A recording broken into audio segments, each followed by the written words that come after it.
जय हिंद प्यारे साथियों। आप सभी का टेक ज्ञान तक पर स्वागत है। आज हम इस वीडियो के माध्यम से आप सभी को UP triple S C PET 2021 का जो पहली शिफ्ट में आपका एग्ज़ाम हुआ था सीरीज ए का हम आपको क्वेश्चन पेपर कराएंगे विथ सॉल्यूशन। तो आप लोग अधिक से अधिक संख्या में इस वीडियो से जुड़ जाएं। ऐसा ही कुछ प्रश्न आने वाला है आपका पीटी 2022 का। तो हम शुरू करते हैं। तो इसमें कुल टोटल 100 क्वेश्चन होंगे और इसमें अब 4 ऑप्शन होंगे। प्रत्येक की आंसर के लिए 1/4 नंबर की यहाँ पे नेगेटिव मार्किंग भी है। तो इसमें आप पहला प्रश्न जो है शुरू करते हैं। पहला प्रश्न है, भारत में शासन करने वाले दिए गए शासकों का कालक्रम अनुसार सही क्रम क्या है। मतलब इसमें कौन सा शासक सबसे पहले आया उसको क्रम वाइज लगाना है। तो इसमें जो इन ऑप्शनों के हिसाब से जो पहला शासक था आपका इल्तुतमिश आया, फिर इसके बाद अलाउद्दीन खिलजी, फिर आपके शेरशाह सूरी, फिर आपके अकबर आए। तो इसका जो उत्तर है इन ऑप्शन के हिसाब से हो जाएगा ए। तो बिना देर किए दूसरा प्रश्न है, निम्न में से कौन से संत शिवाजी के समकालीन थे। तो इसका राइट आंसर है तुकाराम। तीसरा आंसर है, भारत के प्रथम गवर्नर जनरल कौन थे। तो इसका राइट आंसर है लॉर्ड वारेन हेस्टिंग। चौथा प्रश्न है, चरक संहिता संबंधित है। तो ये आपके चिकित्सा से संबंधित है। इसके बाद पांचवा क्वेश्चन, निम्न में से कौन सा जोड़ा सही नहीं है। तो इसमें आपका 1709 औरंगजेब की मौत इसमें नहीं हुई थी। इसका मतलब यही सही है। बाकी आपका ये वाला भी सही है, ये सही, ये भी सही है आपके शक संवत।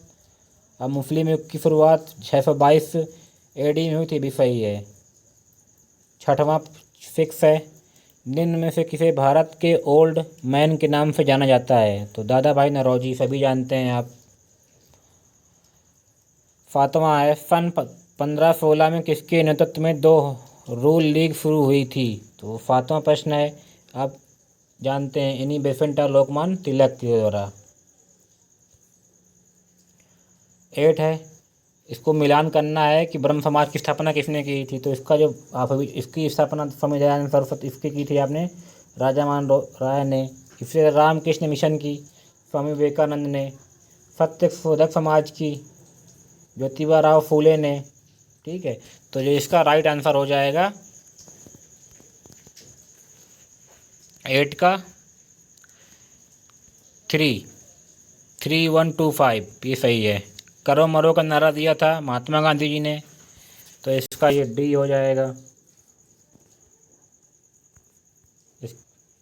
जो 10th है, सुभाष चंद्र बोस ने भारतीय राष्ट्रीय कांग्रेस के अध्यक्ष पद से इस्तीफा दिया। तो इस पद का प्रस्ताव किसने दिया था। तो ये दिया था डॉक्टर राजेंद्र प्रसाद ने, ये सही। नेक्स्ट है, सलाल पन बिजली परियोजना किस नदी पर स्थित है। तो ये स्थित है आपकी चिनाब नदी पे। बसंत विष्णु होता है 21 मार्च को होता है, ए ऑप्शन सही है। फिर इसके बाद राजस्थान में खेतड़ी परियोजना किसके उत्पादन के लिए प्रसिद्ध है। ये तो तांबे के लिए फेमस है। नेक्स्ट है, काजीरंगा जो आपके असम में है, एक सिंह के लिए जो आपका वो होता है उसके लिए फेमस है गहरा। 15वां क्वेश्चन, निम्नलिखित में कौन सी हिमालय नदी तंत्र की नदियां हैं। तो इसका आंसर हो जाएगा 2, फर्स्ट सेकेंड एंड थर्ड, मतलब आपकी गंगा और ब्रह्मपुत्र हिमालय नदी की हैं। बैंक दर क्या है, आप जानते हैं। बैंक दर होती है देश की केंद्रीय बैंक द्वारा ली जाने वाली आधिकारिक ब्याज दर। मतलब वो जैसे बैंक है, जैसे हमारी कोई भी, अगर जब वो रिजर्व बैंक ऑफ इंडिया से किसी ब्याज में पैसा लेती हैं उस दर को बैंक दर कहते हैं। तो 17 क्वेश्चन है, यदि आरबीआई नकद कोषानुपात को घटा दे तो क्या होगा। तो इसका राइट आंसर हो जाएगा आपका बढ़ जाएगी, साख सर्जन बढ़ जाएगी। नेक्स्ट है, इनमें से किस प्रकार की अर्थव्यवस्था में संसाधनों पर निजी अधिकार होते हैं और आर्थिक गतिविधियों का कुछ मुख्य उद्देश्य लाभ अर्जित करना है। तो जो जो मुख्य होता है, पूंजीवादी जो अर्थव्यवस्था होती है, इनका मुख्य उद्देश्य होता है लाभ कमाना। ये लोकहित के लिए काम नहीं करती हैं ऐसी अर्थव्यवस्था। 200 रुपये का नोट किसके द्वारा हस्तांतरित होता है? तो 1 रुपये का नोट छोड़कर सभी RBI की गवर्नर के द्वारा हस्तांतरित होता है। फेमा का पूर्ण नाम क्या है? तो इसका पूरा नाम होता है फॉरेन एक्सचेंज मैनेजमेंट एक्ट। इसका राइट आंसर बी। भारत के संविधान में जन स्वास्थ्य एवं स्वच्छता किसमें शामिल है? तो आपका ये इसका राइट आंसर हो जाएगा राज्य सूची में शामिल है। और नेक्स्ट क्वेश्चन है, भारत में पंचायती राज व्यवस्था किसके अंतर्गत आती है? इसका आंसर हो जाएगा राज्य नीति निर्देशक तत्व। ये इसका सी हो जाएगा। नेक्स्ट आपका है 23, शिक्षा का अधिकार एक मौलिक अधिकार है जो किससे संबंधित है? या अनुच्छेद 21 में शिक्षा को मौलिक अधिकार का दर्जा दिया गया है। इसके बाद है, निम्न में से किसके संविधान में उद्देश्य बताओ रखा था? तो ये रखा था आपके पंडित जवाहरलाल नेहरू जी ने। 25वां है, भारतीय संविधान के किस अनुच्छेद में अल्पसंख्यकों के हित निहित हैं? ये विशेष अल्पसंख्यकों के लिए अनुच्छेद 29 में इसका विशेष उल्लेख है। ऑप्शन सी, ठोस चालक में धारावाहक होते हैं। इसका राइट आंसर हो जाएगा मुक्त इलेक्ट्रॉन। Answer C. 27वां है, प्रकाश वर्ष किसके मापन की इकाई है? प्रकाश वर्ष से एक वर्ष में निर्वात में प्रकाश द्वारा चली गई दूरी, यानी ऑप्शन इसका हो जाएगा सी। और नेक्स्ट है, ब्लीचिंग पाउडर का रासायनिक नाम यह भी है। तो इसका जो राइट आंसर हो जाएगा CaOCl2, यानी ऑप्शन बी कैल्शियम ऑक्सीक्लोराइड। आपका नेक्स्ट क्वेश्चन है, 18 कैरेट सोने का प्रतिशत है। तो आप सभी जानते हैं जो सोने की शुद्धता होती है कैरेट में नापी जाती है। 24 कैरेट सोने को सबसे अधिक मतलब आपका शुद्ध माना जाता है। तो अगर इसको जब हल करेंगे आप 18/24 × 100, इसका जो आंसर निकल के आएगा आपका बी, यानी 75%। इसका राइट आंसर हो जाएगा। संतरे में बहुतायत में होता है। तो संतरे में आप जानते हैं कि इसमें विटामिन सी पाया जाता है। इसका नेक्स्ट है, जब इसको सॉल्व करेंगे आप क्रॉस मल्टीप्लाई करके तो इसका सोल्यूशन निकलेगा। तो इसका आंसर आएगा 324, यानी राइट आंसर सी। अब इसका हम देखेंगे 31, 32। जब इसको हल करेंगे तो इसका राइट आंसर हो जाएगा आपका 1000, आंसर डी। इसी प्रकार आपका 33 जो है इसका राइट आंसर हो जाएगा आपका डी। और इसका 34 का आपका राइट आंसर हो जाएगा टीबी फैट का मूल्य 23% घटाने पर उसकी बिक्री मूल्य 20% बढ़ गई, दुकानदार की आय पर उसका क्या प्रभाव पड़ेगा? तो इसका राइट आंसर हो जाएगा आपका डी, 16% घट जाएगी। आप इसको हल कर लीजिएगा, अगर मैं सॉल्व कराऊंगा तो काफ़ी टाइम लग जाएगा फिर। इसी तरह 35 का जो राइट आंसर हो जाएगा डी, 37 वर्ष आएगा। मैंने सॉल्व कर लिया है, आप लोग भी सॉल्व कर लें इसको। अब 36 हो जाएगा, एकल का विलोम शब्द। एकल हो जाएगा बाहुल, यानी ए आर ऑप्शन। दर्प का पर्यायवाची हो जाएगा अहंकार। दर्प में होता है अहंकार, स्वाभिमान। मन को हरने वाला, इसमें एक वाक्य क्या होगा? तो जो मन को हर लेता है उसको बोलते हैं मनोहर। Right answer B. गागर में सागर भरने का मुहावरा हो जाएगा थोड़े में बहुत कहना, यानी राइट आंसर बी। इसी तरह आपका नेक्स्ट क्वेश्चन है, शुद्ध वर्तनी का चयन कीजिए। तो आपका महत्वाकांक्षा है कैसा लिखा जाता है? तो आप इसको सॉल्व कीजिए। जो इसका जो राइट आंसर है जैसे 40 का सी है। इसी तरह से ये पैसेज है इंग्लिश में, आप इसको पढ़ के सॉल्व कर लीजिए। मैं आपके आंसर बता देता हूँ। जो इसका आंसर होगा 41 का, इसका सी होगा, सॉरी सी होगा इसका राइट आंसर।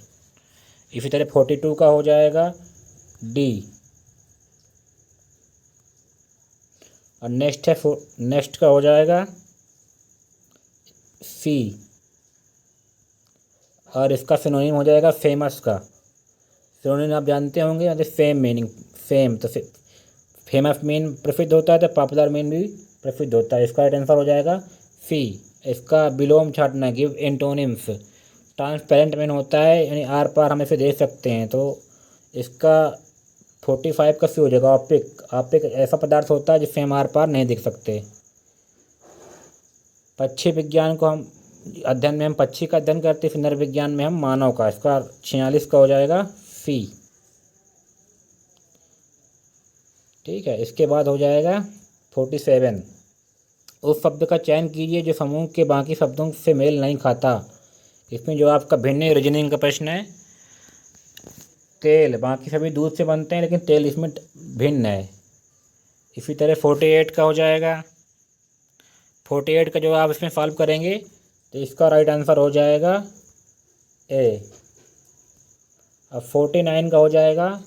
रीता की ओर इशारा करते हुए निखिल ने कहा, मैं उनकी माँ के पुत्र का इकलौता पुत्र हूँ। तो रीता निखिल से किस प्रकार संबंधित है? तो ये इसका राइट आंसर हो जाएगा रीता का निखिल की बुआ है। ठीक, 50 क्वेश्चन हो जाएगा।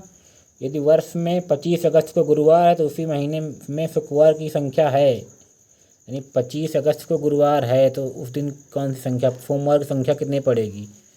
जो इसका राइट आंसर निकल के आएगा 5 पड़ेंगे इसमें सोमवार। राइट आंसर सी हो जाएगा। इसी तरह 51 हो जाएगा। निम्न में से किस शहर में लाइट हाउस परियोजना का क्रियान्वयन नहीं हुआ था? तो ये आपका राइट आंसर हो जाएगा पटना। पटना में इसका नहीं हुआ। ये करंट अफेयर का क्वेश्चन है। इसके बाद है 52। कौन सी भारतीय दूरसंचार कंपनी विश्व की 5वीं सबसे मजबूत ब्रांड है? तो आप सभी जानते हैं कि रिलायंस जो इस समय भारत की सबसे मजबूत ब्रांड है दूरसंचार कंपनियों में। तो 52 का A. Bold bamboo office on land फिनराट परियोजना हाल ही भारत के किस राज्य में शुरू की गई है? तो ये आप 53 का ए, उदयपुर से शुरू की गई थी। कोवैक्स योजना के अंतर्गत कोविड-19 की मुफ्त वैक्सीन पाने वाला पहला देश कौन सा था? मतलब हमने अपनी कौन सी वैक्सीन मुफ्त में दूसरे देश को दी थी? तो ये है घाना। नेक्स्ट हो जाएगा अंतरिक्ष में जाने वाली भारतीय मूल की दूसरी अमेरिकी महिला अंतरिक्ष यात्री कौन थी? तो राइट आंसर है इसका शिरीषा बांदला। उस भारतीय पहलवान का नाम क्या है जिस पर हाल ही डोपिंग के लिए 2 साल का प्रतिबंध लगाया गया है? तो इसका आप लोग आंसर बताइएगा। तो इसे इसका राइट आंसर है सुमित मलिक। नेक्स्ट है भारत का वह कौन सा प्रथम राज्य है जहां end to end e cabinet प्रणाली लागू की गई है? इसका राइट आंसर है हिमाचल प्रदेश, ऑप्शन बी।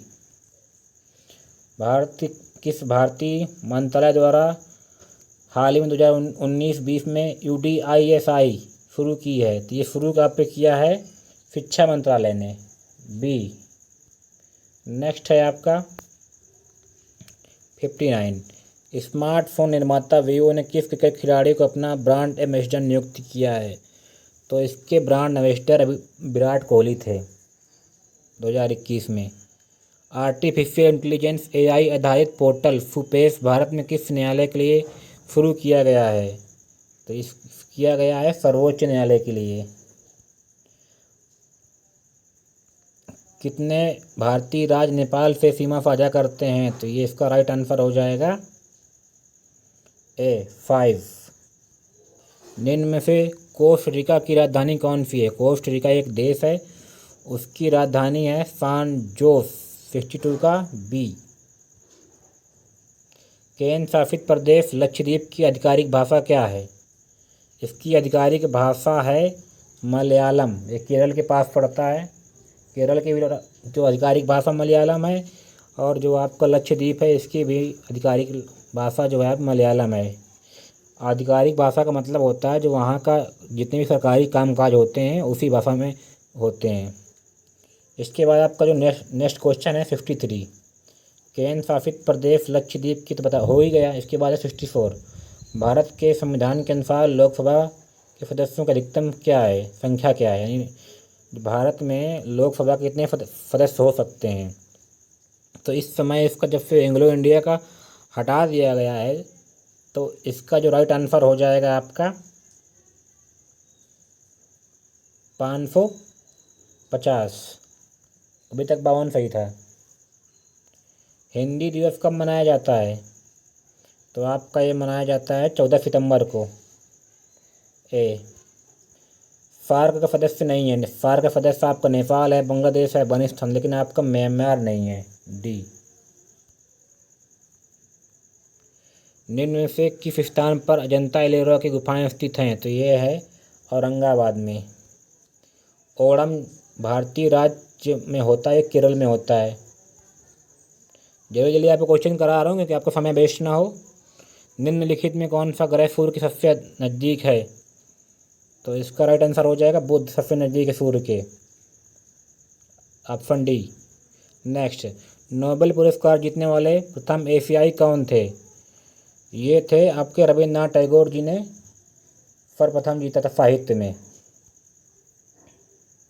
ये आपके आगे क्वेश्चन जो हैं गद्यांश हैं, तो इनको आप ध्यानपूर्वक पढ़ के इसको आप स्वयं हल कर लीजिए। मैं इनके आंसर फिर बता देता हूँ, क्योंकि गद्यांश तो आप सभी लोग पढ़ ही सकते हैं। जो 71 का जो राइट आंसर होगा वो ए हो जाएगा। ठीक है, इसके बाद आपका 72 का हो जाएगा राइट आंसर बी, अहिंसा और प्रेम।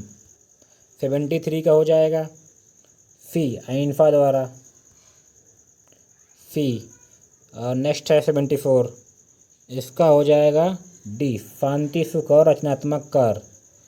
नितांत शब्द का उपयोग तो पर्याय है, मतलब इसका पर्यायवाची पूछा गया है नितांत का, तो इसका राइट आंसर है बिल्कुल। तो नेक्स्ट भी गद्यांश है, तो इसको भी आप ध्यानपूर्वक पढ़ के अब सही आंसर करने का प्रयास करिए। फिर भी मैं आप सभी को इसका जो इसके जो प्रश्नों के उत्तर हैं बताता हूँ। 76 का जो आपका राइट आंसर हो जाएगा इसका बी है। 77 का जो राइट आंसर है ये सी। नेक्स्ट है, इसका हो जाएगा यातायात एवं संचार विकास। जब आप पढ़ेंगे पैसेज तो आपको समझ में आएगा, ऐसे आपको अभी कुछ समझ में नहीं आएगा। और 79 का हो जाएगा डी। आप पैसेज ज़रूर पढ़ें, ये मुफ्त में आपको आंसर मिलने वाले हैं। IFI पैसेज आपको 22 में भी देखने को मिलेगा, जो PT 2015 16 अक्टूबर को है। तो पैसेज के आंसर बिल्कुल मुफ्त में है, ध्यानपूर्वक पढ़ेंगे आपको 10 से 15 नंबर फ्री में मिलने वाले हैं। आप एकाग्रता बनाए रखें, उसका उत्तर इन्हीं पैसेज में छिपा होता है। ठीक है, तो पैसेज करने का मैं आपको तरीका बताता हूँ। अगर जब भी आप पैसेज करें तो सर्वप्रथम आप प्रश्न को पढ़ें, इसके बाद आप पैसेज पढ़ें। तो इससे आपको आप जैसे ही प्रश्न पढ़ेंगे फिर आप पैसेज पढ़ेंगे तो आपको जैसे ही प्रश्न का उत्तर तुरंत क्लिक हो जाएगा। ठीक है, 80 का जो राइट आंसर है डी, फास्ट एवं संतुलित चिंतन। इसके बाद जो आपके जो 20 प्रश्न बाकी हैं ये आपके DI के प्रश्न हैं, इनको आप सॉल्व कर लीजिए। अगर आपको सॉल्व करना नहीं आता है तो इनको मैं कमेंट बॉक्स में आप कमेंट करें तो मैं आगे आपको बता दूंगा कि सॉल्व कैसे करते हैं, कि अलग से वीडियो बना दूंगा उनके लिए, तो मैं इनके सभी के उत्तर जरूर बता दूंगा। देखिए, ये आपका DI है जो 81 का राइट आंसर है, ये है बी, इसका राइट आंसर आएगा 3। इसी तरह आपका 82 का हो जाएगा, ये भी हो जाएगा बी। ठीक है, 83 का हो जाएगा आपका डी, आंकड़े पर्याप्त नहीं है इसके लिए जो प्रश्न पूछा गया है। 84 का भी हो जाएगा डी। 85 का हो जाएगा आपका सी, 75। ठीक है, इसी तरह आपका नेक्स्ट है 86 से 90, इसमें 5 प्रश्न है, कुल टोटल 20 प्रश्न होंगे, 4 DI होंगे। तो 86 का राइट आंसर बनेगा, इसका बन जाएगा आपका सी। 87 का बी। नेक्स्ट है, इसका भी आपका बी आएगा राइट आंसर। 89 का हो जाएगा आपका ए। और 90 का हो जाएगा आपका, इसका भी राइट आंसर आपका डी आएगा। अब आपको 91 DI 3, इसको जब आप सॉल्व करेंगे, पूरा आप DI सही से पढ़ें ध्यानपूर्वक, जब इसको आप सॉल्व करेंगे तो आप लोग इसमें पुश करके इसको सॉल्व करिएगा, फिर हल करिएगा। तो 91 का जो राइट आंसर आएगा इसका हो जाएगा ए। 92 का हो जाएगा, इसका भी आएगा ए। नेक्स्ट है, इसका हो जाएगा डी। नेक्स्ट 94 का जो आपका राइट आंसर होगा ये हो जाएगा आपका सी। नेक्स्ट है, इनमें से सभी इसका राइट आंसर हो जाएगा डी। ठीक है, आपका लास्ट प्रश्न है, मैं आपको अगर पढ़ के एक बार बताता हूँ। दी गई तालिका सारणी का ध्यानपूर्वक अध्ययन करें, नीचे दिए प्रश्नों का उत्तर दें। तो इसमें आपके विभिन्न महीनों में 4 शेयर ब्रोकरों में खुले खातों की संख्या दी गई है। तो इन्हीं आंकड़ों के आधार पर आपको प्रश्न पूछेंगे। मई, जून, जुलाई, अगस्त, सितंबर, ये आपके 4 महीने हैं। इन्हीं महीनों के दृष्टि से आपको जो ब्रोकर होते हैं, जो शेयर बाजार में पैसा लगाते हैं, उनको ब्रोकर बोलते हैं। उन्होंने जो पैसा लगाया है उसी आधार पे प्रश्न पूछे जाएंगे आपको। तो आप लोग पढ़ें, इसको ध्यानपूर्वक आंसर करें। तो 96 जो आपका राइट आंसर बनेगा बी। बहुत ही सरल प्रश्न होते हैं, बिल्कुल आपके मुफ्त में नंबर ये भी मिलते हैं पैसेज की तरीके से, बस आपको ध्यानपूर्वक हल करना होता है। 97 का जो राइट आंसर हो जाएगा 35.3 आ रहा है, मतलब ऑप्शन बी, ये सही हो जाएगा। आपका हो जाएगा 98 हो जाएगा। 98 का आपका राइट आंसर हो जाएगा डी। और 99 का राइट आंसर है, किस शेयर ब्रोकर में खुले खातों की औसत संख्या महत्तम है। 99 का राइट आंसर है ट्रेड बुल, सी। 100 और लास्ट क्वेश्चन है आपका, इसका राइट आंसर हो जाएगा 57.82, यानी ऑप्शन आपका ए सही है। दोस्तों, ये था प्रश्न PT 2021 का शिफ्ट 1 का, और ये पेपर आपका हुआ था अगस्त में। तो आप लोग इस प्रश्न को ध्यानपूर्वक हल कर लें, और ऐसा ही प्रश्न आपका 15-16 अक्टूबर में भी इस तरह के प्रश्न आपको देखने को मिलेंगे। बस आपका संख्याएं चेंज होंगी, उनका थोड़ा सा पैटर्न चेंज होगा, बाकी पैटर्न आपको ऐसे ही देखने को मिलेगा। करंट अफेयर्स और आपको GK GS हिस्ट्री के प्रश्न ऐसे ही मिलेंगे। जो आपका पैसेज है और आपकी जो DI है, हूबहू इसी प्रकार के जो प्रश्न होंगे देखने को मिलेंगे। अगर आप इस प्रश्न को सॉल्व कर सकते हैं तो वहाँ भी आप आसानी